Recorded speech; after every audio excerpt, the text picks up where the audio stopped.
Dear students, MCQ series में आज का ये फोर्थ लेक्चर है और ये लेक्चर सेमेस्टर फर्स्ट के लिए है। पेपर कोड है जू 101F and paper title is psychology.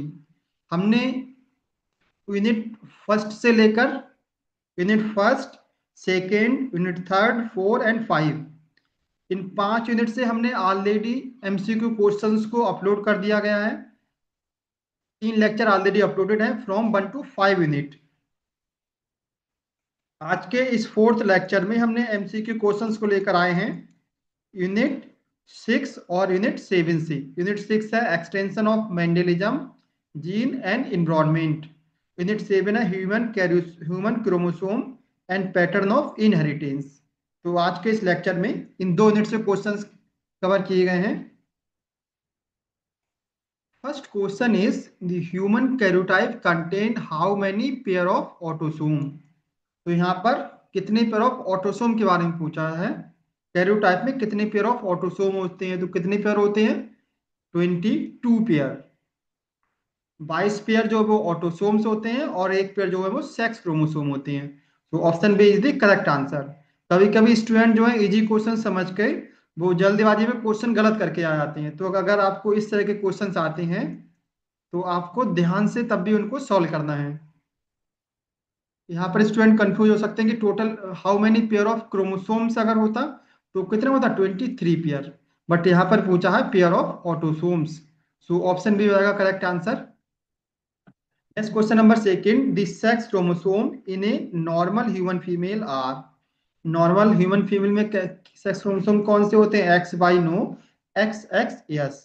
Normal female में एक्स एक्स एंड मेल में एक्स वाई। तो option B is the correct answer. Next question number three, the technique commonly used to prepare कैरोटाइप is. तो जो आप लोग कैरोटाइप, जो first practical आपका था कैरोटाइप का, तो कैरोटाइप बनाने के लिए कौन सी टेक्निक का यूज करते हैं? PCR no, RFLP no, chromosome banding yes. आपने जब कैरोटाइप बनाया था तो वहां पर क्रोमोसोम बेंडिंग के द्वारा उनको आइडेंटिफाई किया था क्रोमोसोम्स को। तो option C is the correct answer. Next question number four, the best stage of mitosis for karyotype preparation. तो अगर आपको कैरोटाइप बनाना है, कैरोटाइप प्रिपरेशन करना है, तो कौन सी स्टेज लेंगे माइटोसिस की? Prophase no, metaphase yes. Option B is the correct answer. जो कैरोटाइप सीट होती है उसमें आपकी क्रोमोसोम एक्स शेप होते हैं। तो एक्स शेप हमें किस फेज में दिखते हैं? सिर्फ मेटा फेज में दिखेंगे। बाकी प्रोफेज, एनाफेज, टेलोफेज में क्रोमोसोम एक्स शेप नहीं दिखता है। तो बेस्ट जो स्टेज है वो metaphase stage. Option B is the correct answer. Next question number five, G banding is produced using which chemical. Different type की क्रोमोसोम को स्टेन करने के लिए टेक्निक होती है। तो एक टेक्निक होती है जी बेंडिंग। जी बेंडिंग क्या होती है? Acetic acid no, trypsin plus Giemsa stain. G means Giemsa stain. पहले हम क्रोमोसोम को ट्रिप्सिन से ट्रीट करते हैं, देन जीमसा स्टेन से स्टेन करते हैं। तब क्रोमोसोम में जो बैंड दिखते हैं उनको बोलते हैं G banding. Option B is the correct answer. Next question number six, trisomy 21 result in. तो 21 क्रोमोसोम की अगर ट्राइसोमी हो जाए, नॉर्मली ऑटोसोम की एक ऑटोसोम की 2 कॉपी होती है। अगर 21 ऑटोसोम की 3 कॉपी हो जाए तो उसको, उस कंडीशन को क्या कहते हैं? Turner syndrome no, Klinefelter syndrome no, Down syndrome yes.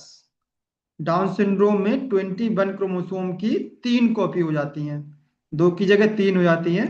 Option C is the correct answer. आप लोग क्लाइनेफिल्टर सिंड्रोम में टिक मत कर देना। क्लाइनेफिल्टर सिंड्रोम में ऑटो 21 क्रोमोसोम की ट्राइसोमी नहीं होती है, बल्कि एक्स क्रोमोसोम बढ़ता है वहां पर।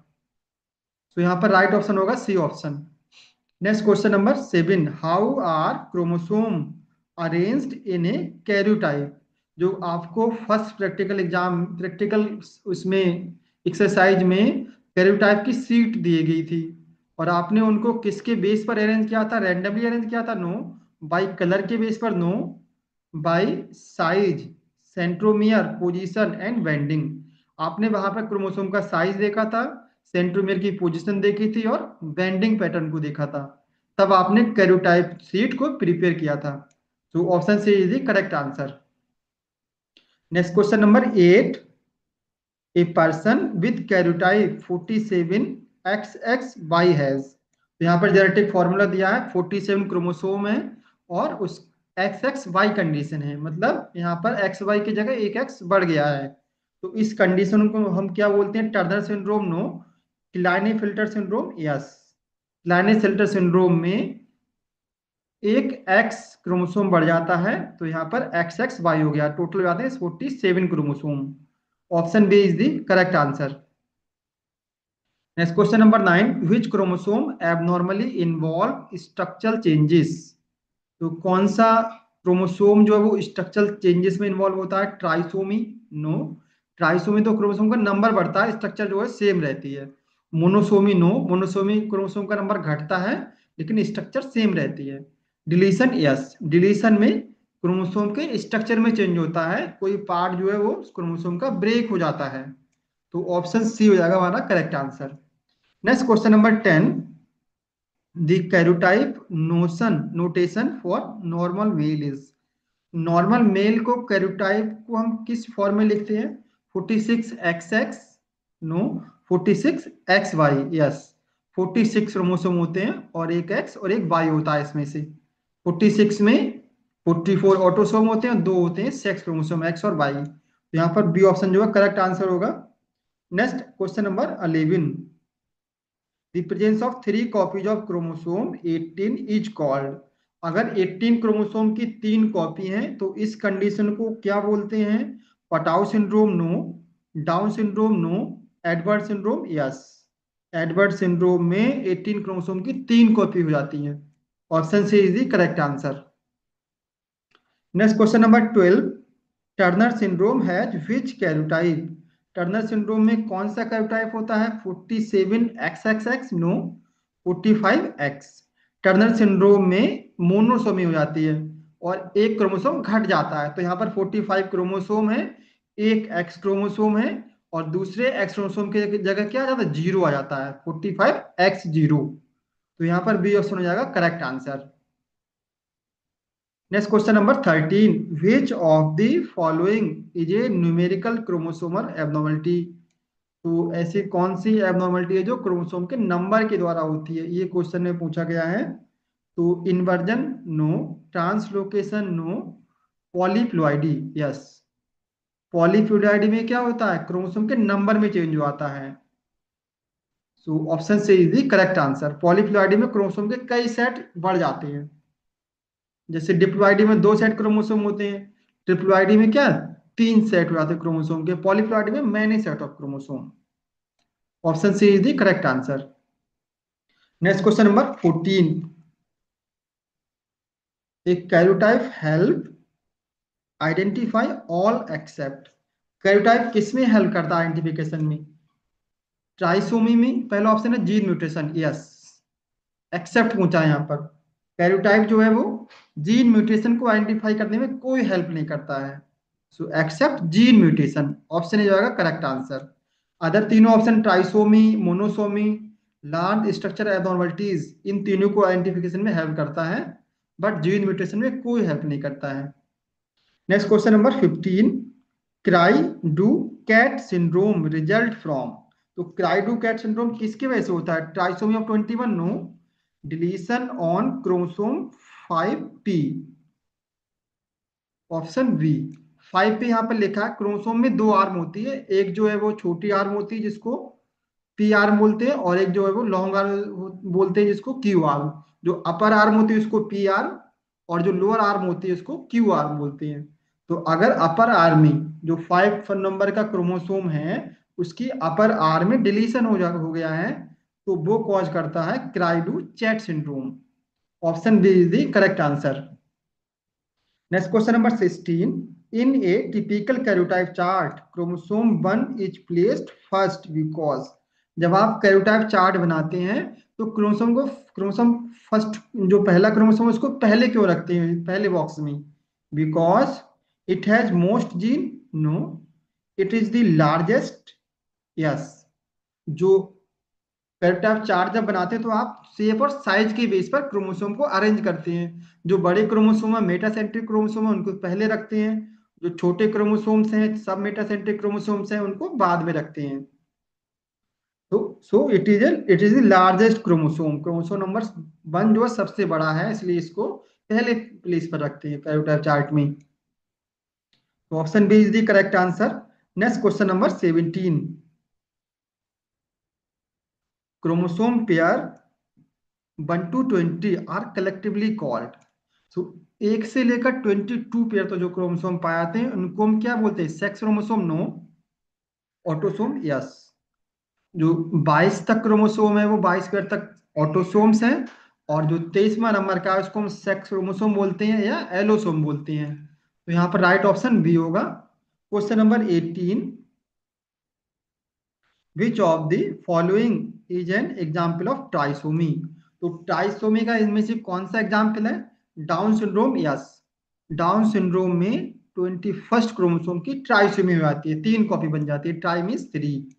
Option A is the correct answer. Next question number 19।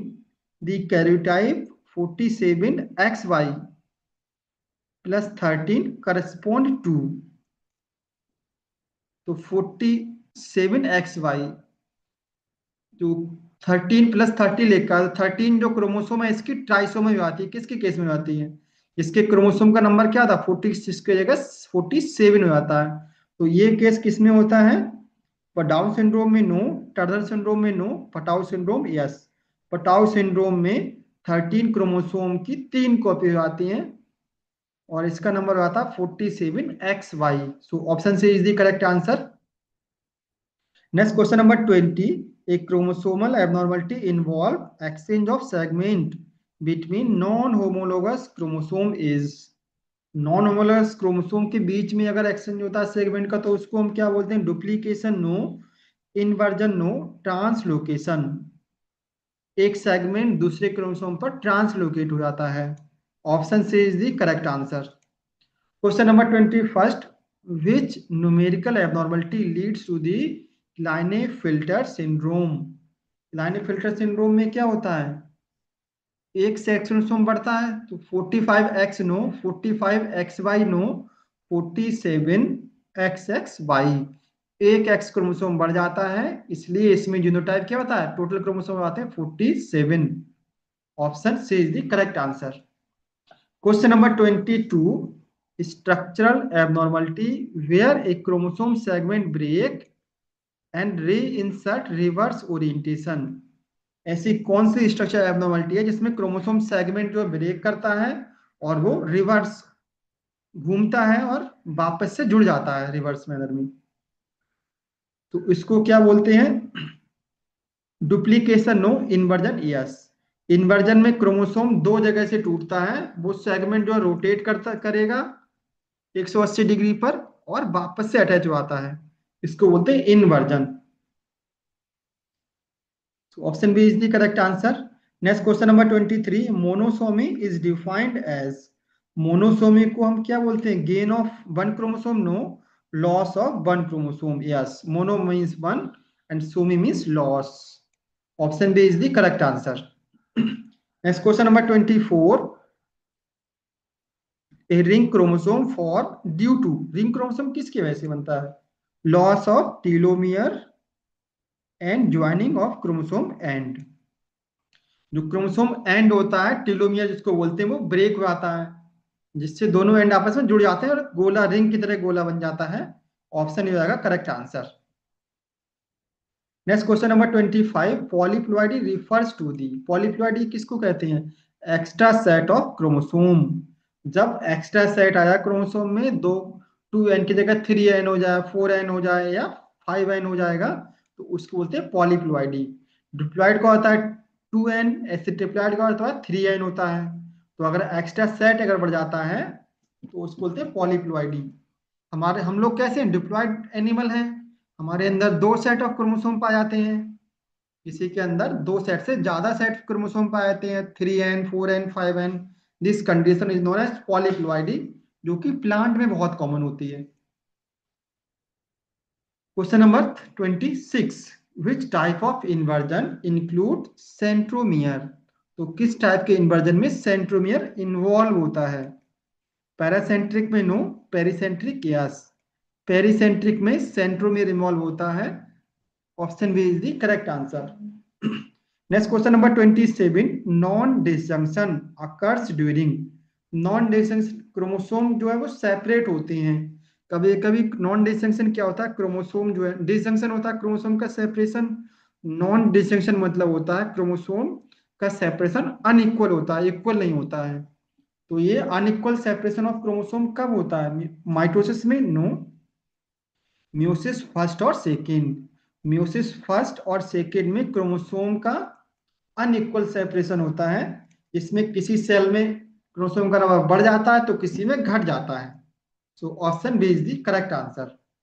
Next question number 28, a pedigree chart is used to study, pedigree chart आप लोग बनाते हैं किस लिए स्टडी करते हैं?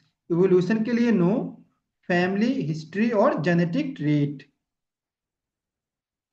हमें फैमिली हम जो है पेडिग्री चार्ट इसलिए बनाते हैं कि हम अपने जो हमारे जो एंसेस्टर फैमिली थी, दादा थे, नाना थे, उनके पास कोई डिजीज तो नहीं था, ये पता करने के लिए हम बनाते हैं पेडिग्री चार्ट। अगर वहां पर डिजीज होगा तो हमारे आगे आने वाली जनरेशन में भी डिजीज हो सकता है, तो इसलिए हम बनाते हैं pedigree chart. Option B is the correct answer. Next question number 29, which pattern typically shows skip generations, जब आपने पेडिग्री चार्ट वहां बनाया था प्रैक्टिकल एक्सरसाइज में, आपको जो प्रॉब्लम दी गई थी, तो किसी किसी बैच में हर जनरेशन में डिजीज मिला होगा, किसी बैच में ऐसा भी केस मिला होगा प्रॉब्लम कि पापा को अगर डिजीज है लेकिन उनके बच्चों को डिजीज नहीं है, लेकिन थर्ड जनरेशन में फिर से डिजीज अपीयर हो गया था, तो इसको बोलते हैं स्किप जनरेशन। अगर ऐसा पैटर्न है किसी एक जनरेशन में वो डिजीज नहीं है तो इसको हम क्या बोलते हैं? Autosomal dominant no, autosomal recessive. Recessive में क्या होता है, कोई ना एक जनरेशन जो है वो इसमें डिजीज नहीं होता है। डोमिनेंट में हर एक जनरेशन में डिजीज होता है। So autosomal recessive, option B is the correct answer. And affected son born to unaffected parent most likely indicate, तो एक अफेक्टेड सन है born to unaffected parent, parent इनके अनअफेक्टेड है, नॉर्मल है, लेकिन इनका चाइल्ड जो है वो अफेक्टेड है, तो ये कौन सी कंडीशन को इंडिकेट करता है? Autosomal dominant no, autosomal recessive. Parents में नहीं है मतलब एक जनरेशन में मिसिंग है, इसका मतलब स्किप जनरेशन, लेकिन बच्चे में है डिजीज, इसलिए हो गया रिसेसिव। अगर पेरेंट में भी होता अफेक्टेड होते और बच्चे भी अफेक्टेड होते तो वो हो जाता डोमिनेंट। तो यहाँ पर राइट ऑप्शन हो जाएगा B. Question number 31, which inheritance pattern affect only male and is passed from father to all son, तो कौन सा इनहेरिटेंस पैटर्न है जो ओनली मेल को अफेक्ट करता है, मेल टू मेल को अफेक्ट करता है? तो autosomal recessive no, X linked recessive no, Y linked. जो वाई लिंक्ड डिसऑर्डर होते हैं वो सिर्फ मेल को अफेक्ट करते हैं क्योंकि बाय क्रोमोसोम सिर्फ मेल में जाता है, फीमेल में नहीं जाता। So option C is the correct answer. जो एक्स लिंक्ड डिसऑर्डर होते हैं वो मेल को भी अफेक्ट कर सकती हैं और फीमेल को भी अफेक्ट कर सकती हैं। Question number 32, A trait that appear in every generation is likely, एक ऐसा ट्रेट जो सभी जनरेशन में अपीयर हो रहा है, इसको हम क्या कहेंगे? Autosomal recessive no, autosomal dominant. अगर हर जनरेशन में कोई ट्रेट कोई डिसऑर्डर अपीयर हो रहा है इसका मतलब वो ऑटोसोमल डोमिनेंट डिसऑर्डर है, ऑटोसोमल डोमिनेंट ट्रेट है। So option B is the correct answer.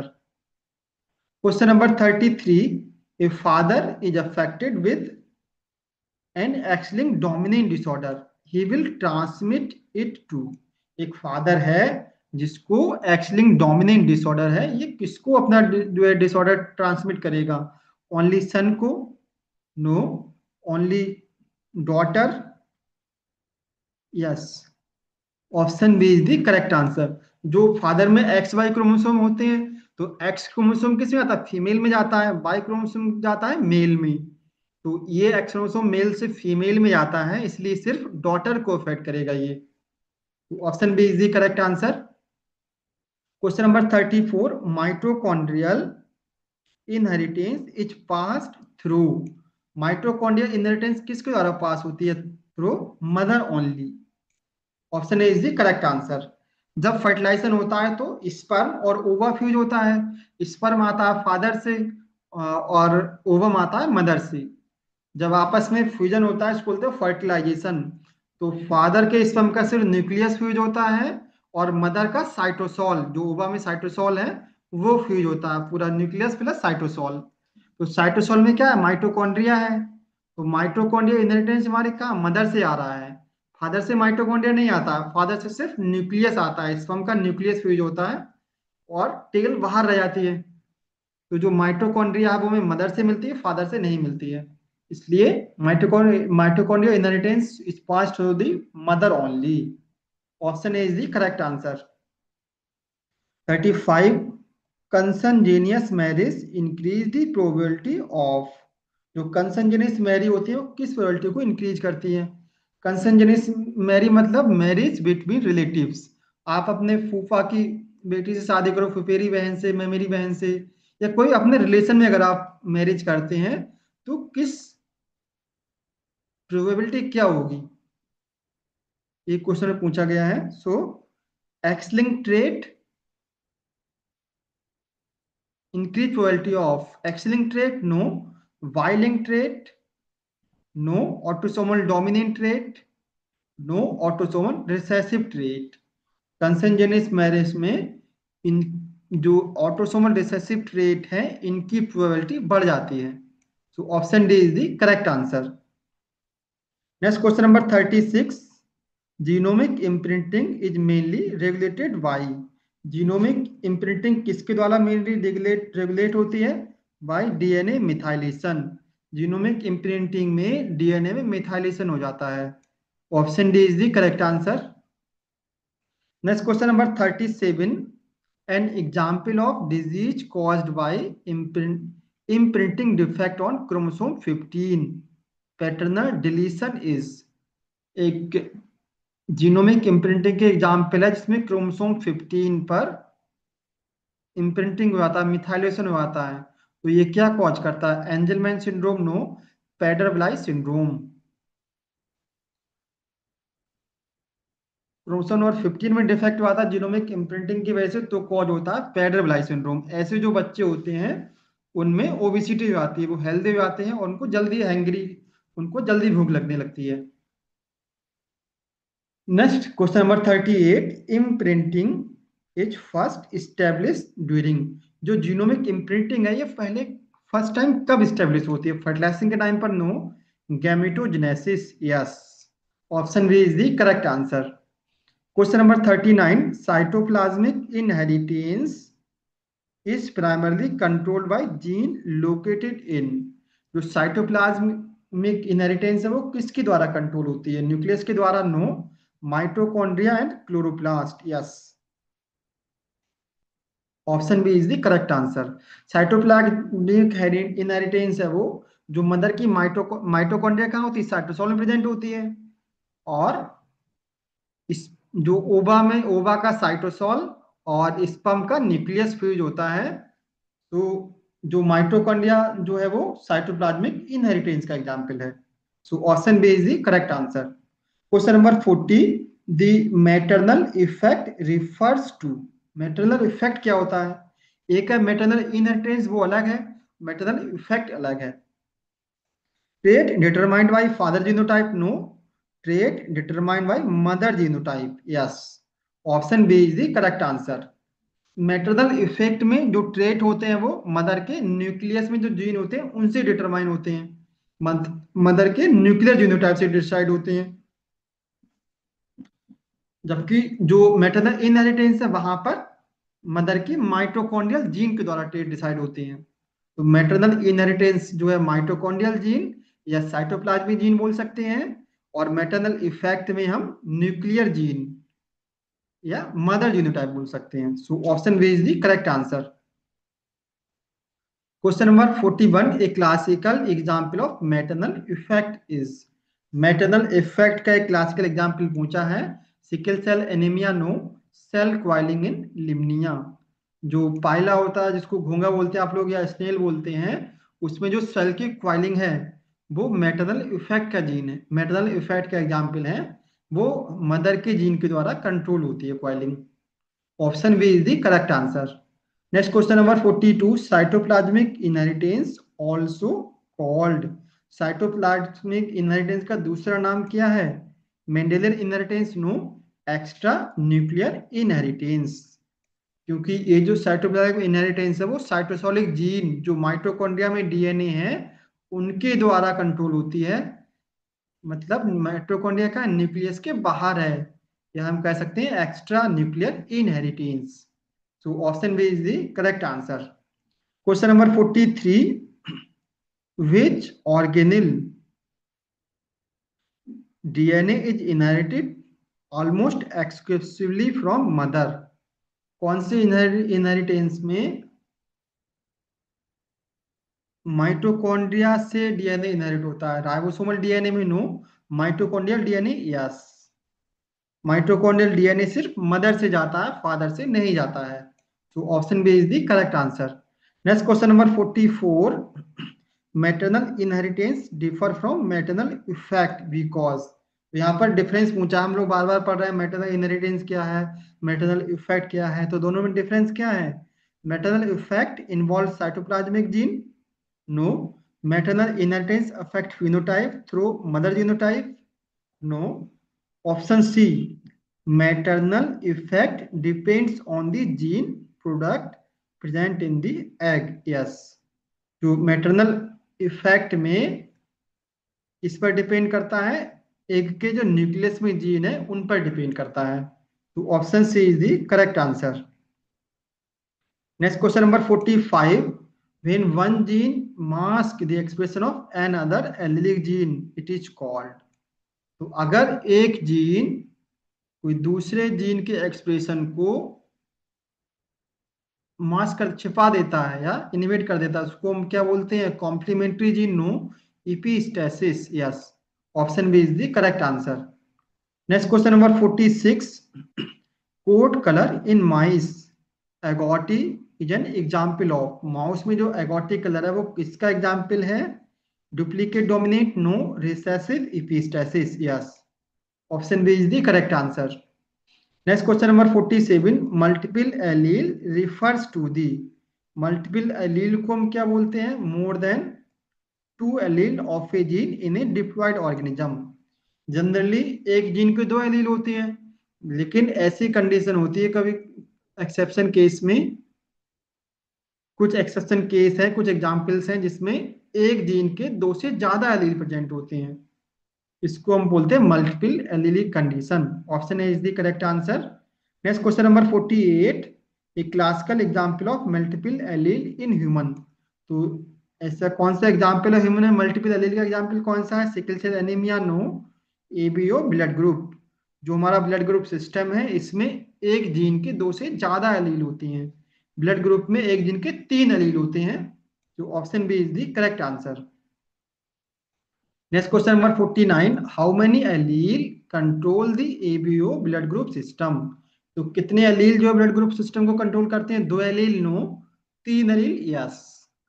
3 allele होते हैं, एक होता है कैपिटल आई ए, दूसरा होता है कैपिटल आई बी, और तीसरा होता है स्मॉल आई। ये तीनों एलील कंट्रोल करते हैं blood group A B O को। आई ए अगर एलील है तो ब्लड ग्रुप ए होगा, आई बी एलील है तो ब्लड ग्रुप बी होगा, और स्मॉल आई एलील है तो ब्लड ग्रुप ओ होगा। तो option B is the correct answer. Next question number 50, in A B O blood group I A and I B allele shows. अगर एक ऐसा condition हो जिसमें आई ए और आई बी दोनों एलील है तो क्या होगा? Complete dominance, no. Incomplete dominance, no. Codominance, yes. Blood group के 3 एलील हैं, एक आई ए, एक आई बी, और एक होता है स्मॉल आई। तो आई ए और आई बी दोनों डोमिनेंट हैं, तो अगर ये दोनों, तो ये डोमिनेंट दोनों हैं तो दोनों ही इक्वल एक्सप्रेस होते हैं। इस कंडीशन को बोलते हैं को डोमिनेंट। को मीन्स साथ साथ, दोनों जीन एक्सप्रेशन इक्वल अमाउंट में होते हैं साथ साथ, इसको बोलते हैं को डोमिनेंट। इसीलिए जो ब्लड ग्रुप आपका ए बी ब्लड ग्रुप जो होता है ये कोडोमिनेंस का एग्जाम्पल है। Option C is the correct answer. Next question number 51, which allele is recessive in the ABO blood group. तो एबीओ ब्लड ग्रुप पे कौन से एलील रिसेसिव है? आई ए नो, ये डोमिनेंट है। आई बी, ए बी डोमिनेंट है। स्मॉल आई, ये क्या रिसेसिव एलील है। तो तीन एलील है ब्लड ग्रुप में, आई ए, आई बी, स्मॉल आई, जिसमें से स्मॉल आई रिसेसिव होता है। Option C is the correct answer. Next question number 52, multiple allele arise due to. Multiple allele जो कंडीशन है वो क्यों डेवलप होती है, कैसे? एक से दो एलील होते हैं जीन के, लेकिन एक दो से ज्यादा एलील कैसे बनते हैं?